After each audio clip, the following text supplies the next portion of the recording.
Today on the DCiReporter, a media job fair is hosted at Georgetown University targeting minorities in journalism. As the Pope elevates Monsignor Oscar Romero to saint, DC honors him by naming a building in his name. The DC Federation of Democratic Women hosts a summit to empower women. DC is having a special election on April 28th in Wards 4 and 8. And in our Places and People segment, we hear from Washingtonians who want to have the district become the 51st state. This is the DCiReporter.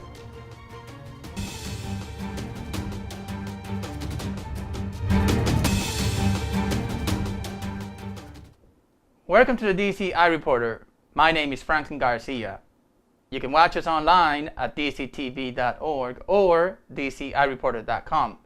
You can also follow us on Twitter at DCiReporter. Once again, Georgetown University is the site for the second annual Journalism Job Fair.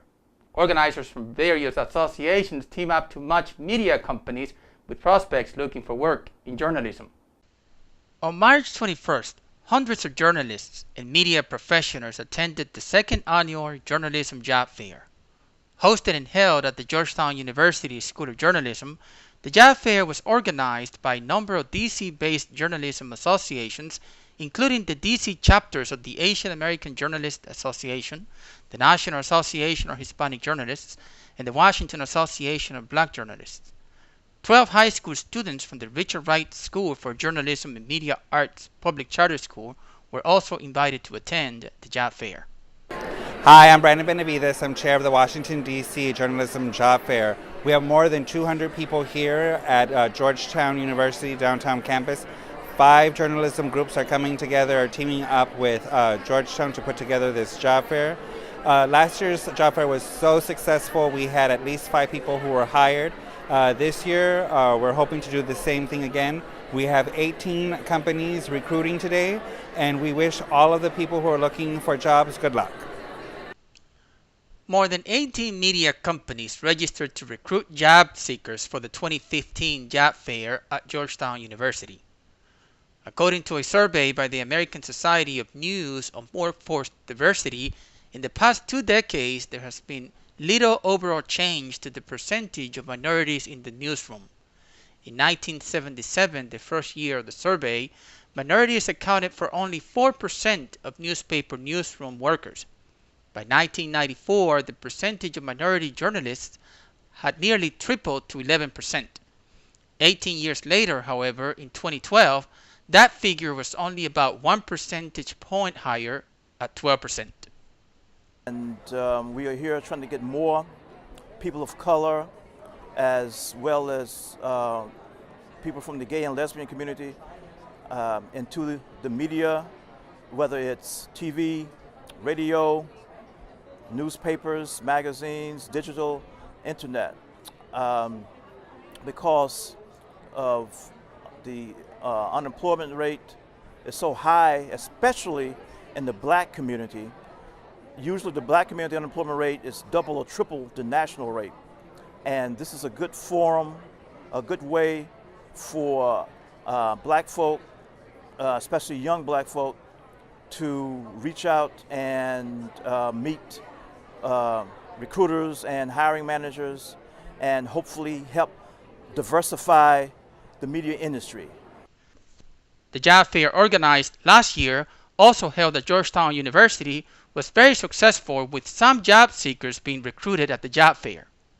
Organizers hope and expect similar outcome this year. Hi, my name is Sungmin Kim, and I'm the president of the Asian American Journalists Association here in Washington, D.C.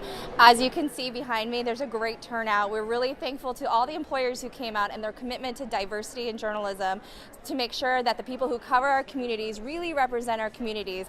Obviously, we have about 200 people behind me, so again, we thank everyone for their support and hope to do it again next year. Monsignor Oscar Romero was assassinated in El Salvador in 1980. 35 years later, he is canonized by the Pope, and Washingtonians honor him. The nation's capital held a celebration event to honor the memory of Monsignor Oscar Romero with the naming of a building in his name. Formerly known as Dubio Apartment Building, the building located at 3145 Mount Pleasant Street Northwest will now be known as Monsignor Romero Building. Monsignor Romero was the fourth Archbishop of El Salvador who was assassinated during the country's civil war in 1980. The Pope has elevated Monsignor Romero to sainthood, and his beatification will be held in San Salvador City in May 2015.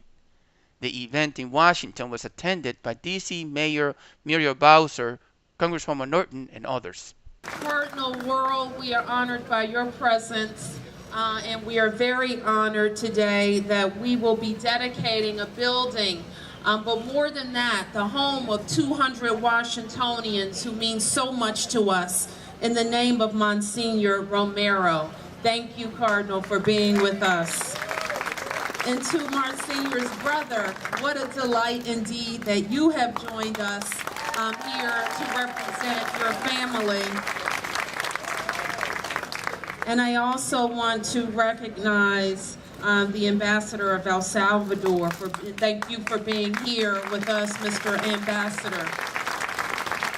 I have to tell you, this ambassador lives his job in representing El Salvador here in the United States of America, and we so appreciate everything that you do.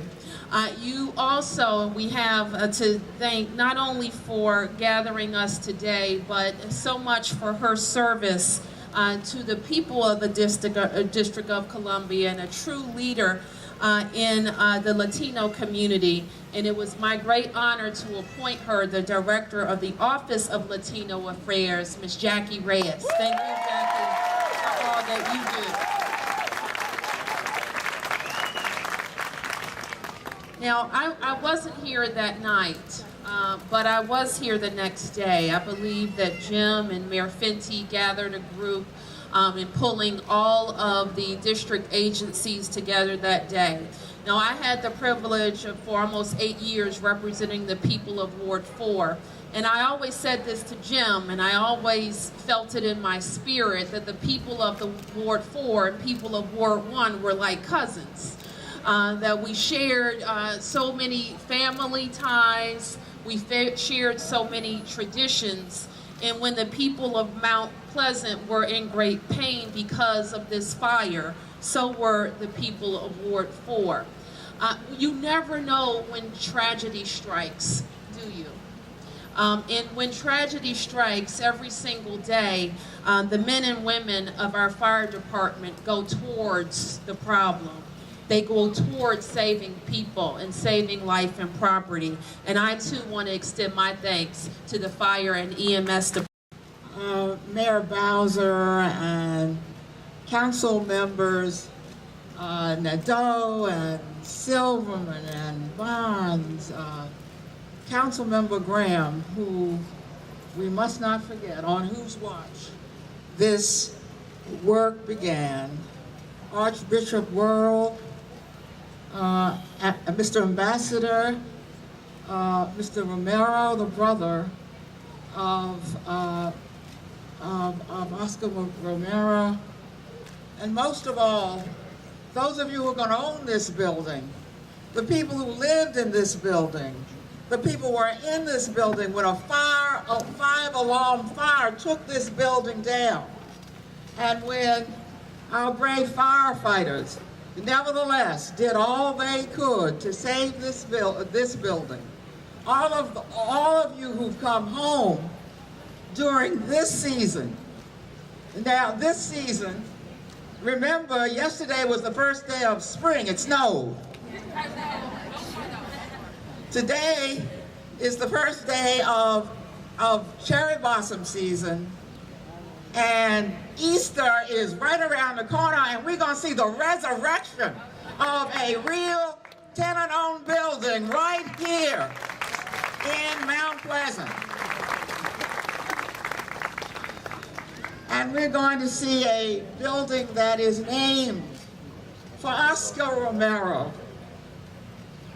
How appropriate to name this building for the Monsignor who, in El Salvador, in the midst of that terrible war, stayed and administered to the poor. That war that sent so many Salvadorians not only to our country but to our community, but who stayed there and who was martyred there, that we would remember him by naming this tenant-owned building for Oscar Romero could not be more appropriate. And my friends, I must say that this day gladdens my heart in another way, because the big cities of the United States, which used to be the destination of the poor and the home of the poor, increasingly don't have housing for the poor. And the Congress of the United States, in which I serve, has all but abandoned housing for the needy. And yet, today, we see that the District of Columbia and a host of partners have been determined to bring this housing back. It won't look like it did before. It will be tenant-owned, wonderful-looking housing for those who need it more. Congratulations. Many women in D.C. attended a women's summit at Judiciary Square. The summit, hosted by the D.C. Federation of Democratic Women, aims to teach and train women to be leaders. The D.C. Federation of Democratic Women held its 2015 Legislative Summit in March. With the theme Educate, Legislate, and Advocate, the summit's aim is to continue to empower women to be leaders. Hi, my name is Hazel Thomas. I am the co-chair of the summit, the Empowerment Summit for Women. And we're doing this because we feel it's important for not only for women to be knowledgeable, but also to know how to engage in 21st century lobbying and advocacy. So our theme is educate, legislate, and advocate. And so our purpose here is to make sure that women are knowledgeable so that we go to we have next Thursday, the 26th of March, we have what's called the Women in Blue, where we lobby the council for issues and policies and legislation that has a positive effect on women, children, and families. And so that's our reason for being here. The day-long summit featured different topics and speakers. Over 100 women gather at one Judiciary Square to listen to community leaders, politicians, and media strategists on how to empower women and to address women's issues.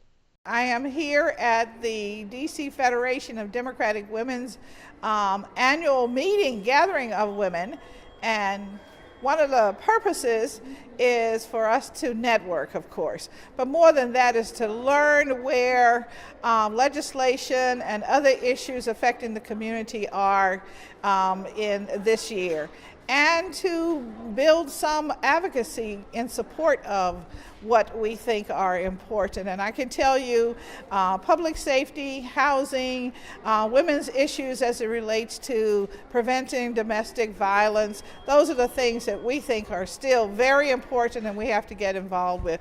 Now, bottom line, women are like men in the sense that we care about our families. Attendees also had an opportunity to discuss their issues. My name is Patricia Freeman, and I got the email to be invited here, and I was quite surprised that I got it. But I felt I was going to sit back there and be quiet, but I felt like I'm being compelled to speak. I'm a resident of Ward 8, and there's so much going on in the city. And I believe that silence is a killer. It's a natural killer, and it's a spiritual killer. So I'm making the choice right now to no longer be silent. I would like to share with you my story. I am a single parent of a 17-year-old daughter. She went to DC public charter schools. My daughter is of mixed race. She is Hispanic.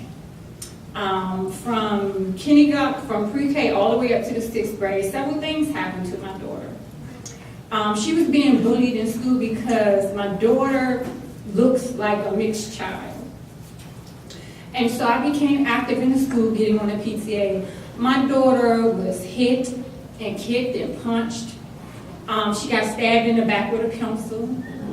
A little boy tried to cut her eye out because he said that her eyes were too pretty, and she has a scar over top of her eye. A little girl took her ring and scratched her face. She has a scar right here on the side of her nose. So I became active in the school when I joined the PTA because I thought that if you're not a part of the solution, you're part of the problem. This event was part of a series of events planned by the DC Federation of Democratic Women for the calendar year 2015. On April 28th, DC voters who live in wards 4 and 8 will have an opportunity to elect a member of the DC Council for their ward. 12 candidates from Ward 4 and 13 from Ward 8 are seeking to fill 2 open seats on the DC Council. DC voters who live in wards 4 and 8 will have an opportunity to elect a new council member for their wards at a special election on April 28th. 12 candidates are running in Ward 4 to fill the seat left open after former council member Muriel Bowser became mayor. In Ward 8, 13 candidates are running for the seat held by Marion Berry, who died last November.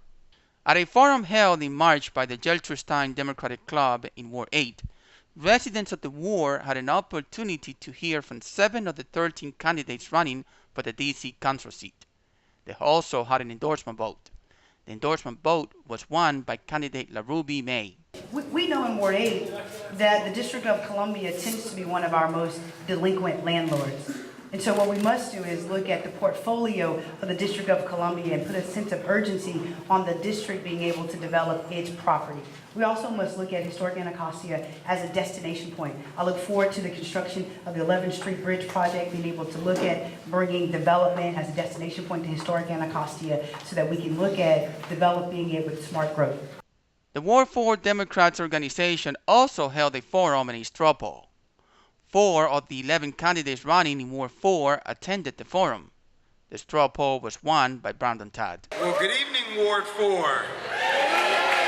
My name is Brandon Todd, and I'm running to be your next Ward 4 council member in a special election in just 27 short days on April 28th. I've been working for you, the residents of Ward 4, for the last 7.5 years, delivering good constituent services from North Portal Estates to Petworth to Riggs Park, right where we are now, all the way over to Chevy Chase. And that's exactly why I'm running, so that we're able to continue the progress that we've been making this last 7.5 years. Staying focused on education reform, making sure that we have quality neighborhood school options in all 20 neighborhoods in Ward 4. I'm running to continue the progress to make sure that we're doing everything we can as a government to help Ward 4 seniors age in place right in their own homes in Ward 4. I knock on doors 7 days a week, whether it's 6 degrees or 60 degrees, and I come across seniors who've lived in their houses for 5 and 6 decades, and they tell me, Todd, I want to live in this house until I can't live here anymore, and I want you to go down to City Hall and fight for me and help me to age in place, and I'm going to do just that. Washingtonians no longer want taxation without representation. In this next segment, we'll hear Washingtonians give their reasons why the district should have full congressional representation and become a state.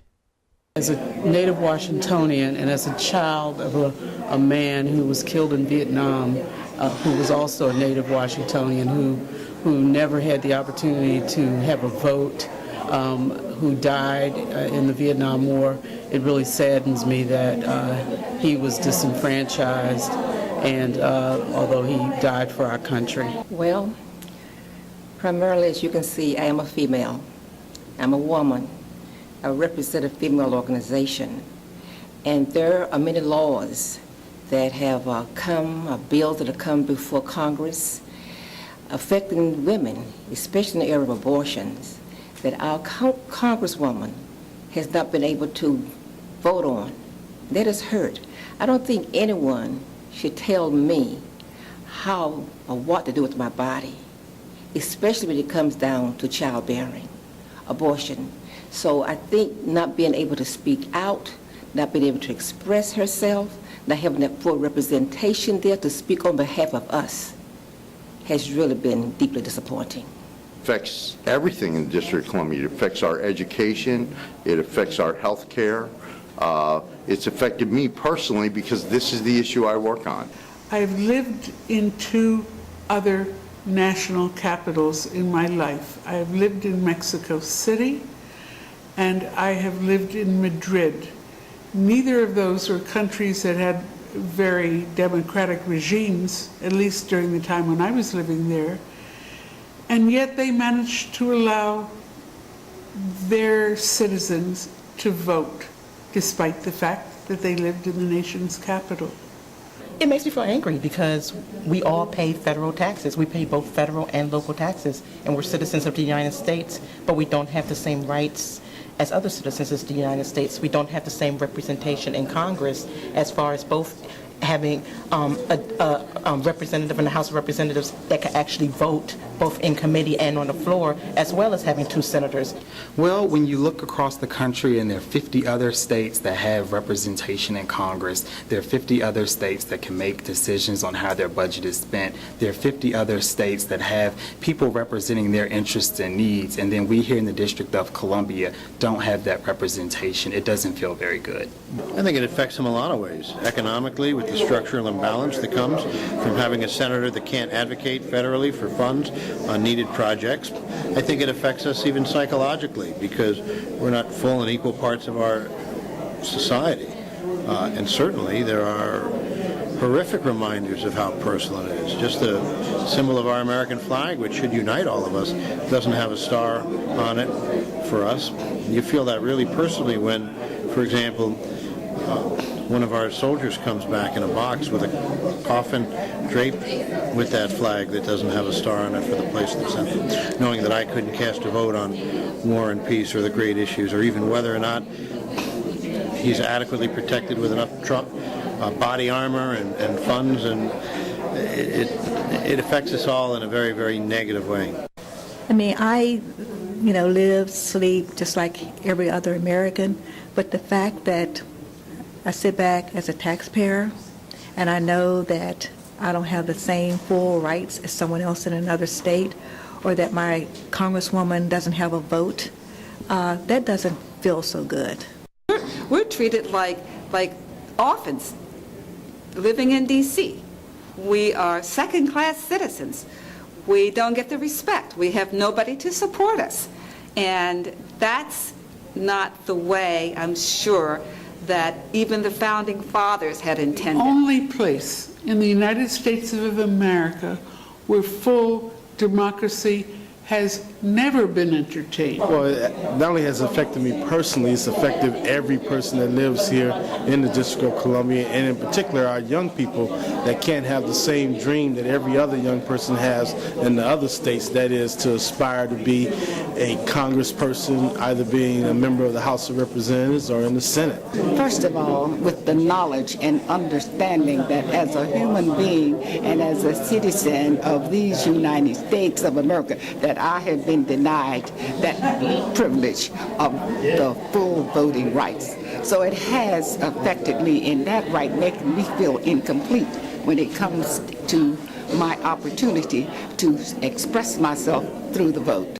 Thank you for watching us. Remember, you can watch us online at DCTV.org or at DCiReporter.com, or follow us on Twitter at DCiReporter. I'm Franklin Garcia, and I will see you next time on the DCi Reporter.